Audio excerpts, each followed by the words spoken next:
Fa amin'ny farany herinandro zao mbola hitaranjatsipika nety be zay ihany fa ny manantena ny ekipa pirenena malagasy dia isy ny ilalao goavana grand défi izay andraisan'ireo manana ny anaram-boninahitra iraisam-pirenena rehetra izay hotsapaina amin'ny ekipa pirenena malagasy amin'ity farany herinandro ity etsy Mahamasina. Misy izay indrindra ny préparation ny équipe nationale amin'io no tena tanjona anatin'io dia ny tanjona anatin'io dia hoe fitsapana ny équipe nationale sy angalana izay zavatra hoe misy tsy mety dia na mety moa dia tohizina dia misy tsy mety dia amboarina kely ao anatin'izy. Ny anton'io moa zany dia nangalaina koa tsongaina ihany koa tsongaina manokana ihany koa ireo équipe efa champion du monde,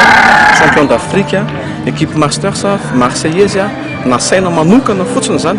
hanao an'io grand défi io izay atao amin'ny CBT dia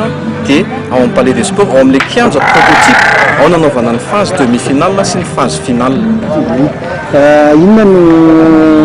atao hoe mety hoentin'izay fifaninana an'izay amin'ny formation an'ireo rehetra no nalaina? Ny anton'izay dia anisany anankiray zay hiporofona fa hoe miray saina ny mpilalao planety be malagasy voalohany faharoan'izay mba hamme toky ho an'ny mpijery sy ny mpilalao rehetrarehetra fa ireo ny mpilalao mendrika no vidin'ny fédération amin'ity taon'ity ary eo ihany koa no hanatsarana ho an'ny zavatra rehetra izay kritika tenen'ny olona rehetra hanamboarana any hanatsarana indrindraindrindra ny équipe nationale hiatrika amin'ny championnat du monde amin'ny 1er au 4 décembre. Efa fatapatatra be raha miteny anaran'olona hoe izavy dia hoe tena anisan'ny goavanao anatin'ilay andray anjara zany. Ny anisan'ny goavanao andray anjara amin'io moa zany dia bien sûr avec voalohany indrindra ny équipe champion du monde izay avy nanao masters ihany keo koa Carlos Jean de Bolo. Manaraka azy ny équipe champion d'Afrique izay ahitana ny Tonnerre, ahitana ny Bema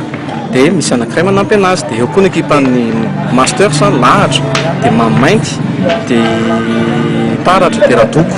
izay ny équipe naotin'izy dia ao konkoa mbola équipe vice champion marseillaise farany tamika 2014 teo ahitana ny Jexa dia Hery dia Luc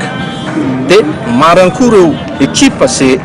elita rehetrarehetra eny amin'ny sisiny rehetrarehetra eny ho avy andray anjara amin'io tournoi grand défi.